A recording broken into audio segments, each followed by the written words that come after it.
So what was one of the doctrine or the things that I guess stood out the most? Like, because you're saying I need you to guide me. So like, what was one of the biggest things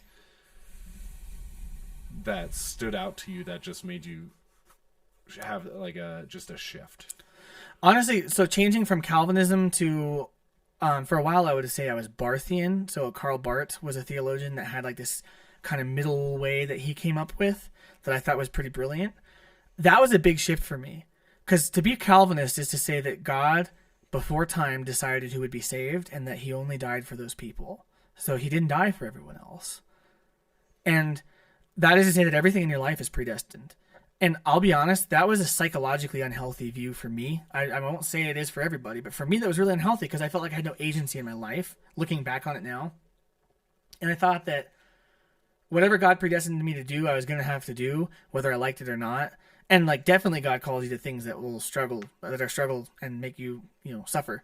But I literally was like, oh, God doesn't want me to do the things I like. He needs me to do the things he wants me to do. And am I saved or not? Like I have to discern this. Am I called or not? Kind of takes away from predestination. Right. Isn't that fun? You have to do things. Well, it was more that like he had established his plan, like who he wanted me to be. And like, it didn't matter if I had desires. Like if I wanted to play music and be a musician, it's like, well, no, you're saved and I'm calling you to this. I know, but sorry. Right. But oh, like, no, it's I still see. like that. Yeah. Like it's either weird, way, isn't you it? still make a choice. Right. Right. Either like, it's like self-defeating in a way. Yeah. So it is. Yeah. But I was really depressed during that time because I was like, well, yeah. Why would that? Yeah. That's one of the things that makes me depressed sometimes is sitting here thinking, to kind of go on that as like God's will. Right. Of like, oh, am I doing God's will? Right. Or is it? It's like, is this what he wants for me? Am I missing out on stuff? Like, what happened? Right. And it's like, and there's like, that's depressing. Right. Of thinking of it that way. Right. Totally. And well, so the shift for me was changing my view, and this is a whole episode in and of itself, changing my view of election, and that necessarily impacted my view of salvation. And all of that was informed by reading N.T. Wright and listening to N.T. Wright and reading scholars along his line of thinking. And that was brilliant because they were re-Judaizing, taking the Jewish nature of the first century belief around the Messiah, and then reading it into the New Testament and realizing that's exactly what the authors of the New Testament were speaking to, was those same ideas. Yeah.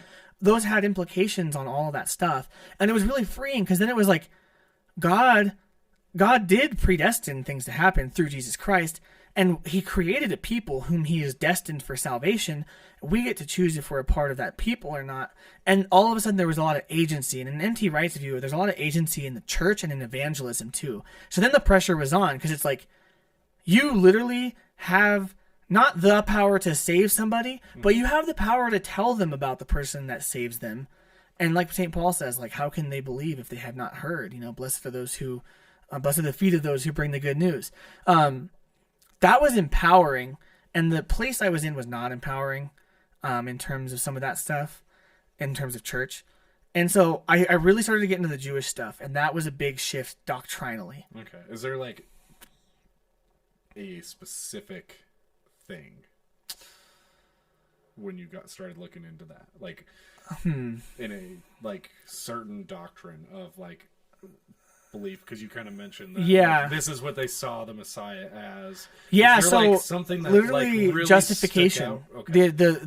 So the typical Protestant view of justification, and I'm probably going to butcher it and be a little unfair to it because I'm a recent convert, so I'm probably just going to bludgeon it, But justification, in a generic Protestant sense, is imputed righteousness.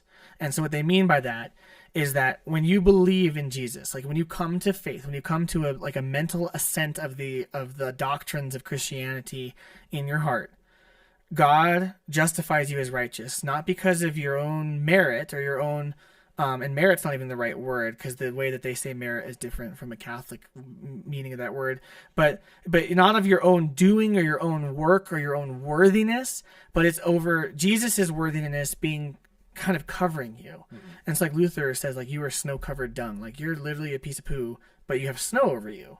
And that's probably not the exact quote. He said snow-covered dung about us. Good. Yeah, super good.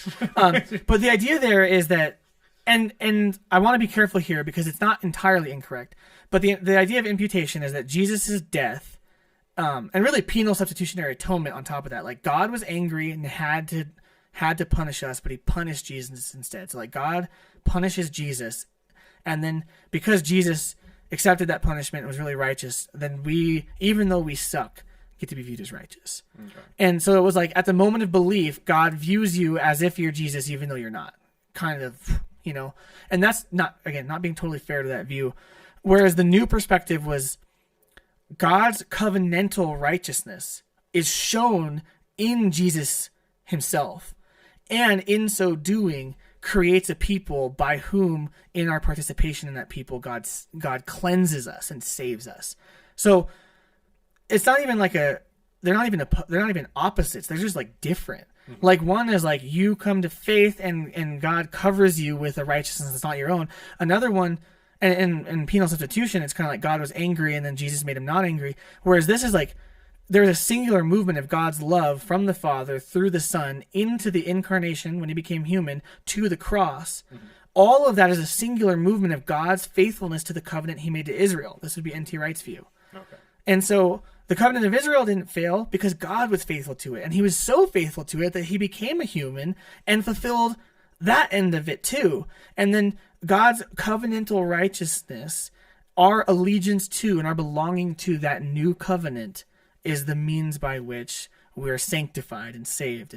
And so it's a different view of justification. Like, what is the initial justification that allows a Christian to be in the grace of God when they die, basically? Okay. That was huge. And that is a big doctrine. Like, that's salvation. Yeah. That's not like, well, what do you think about music in the church? You know, that's huge. Well, and that's something I've kind of noticed in the church is everyone kind of has a different idea on salvation, and we all kind of treat it as this small, minute. Yeah. Oh, we're all saved. It's so big. Yeah. That we all disagree on this. It's not something you gloss over the differences on. It's like there's importance to this. Yep.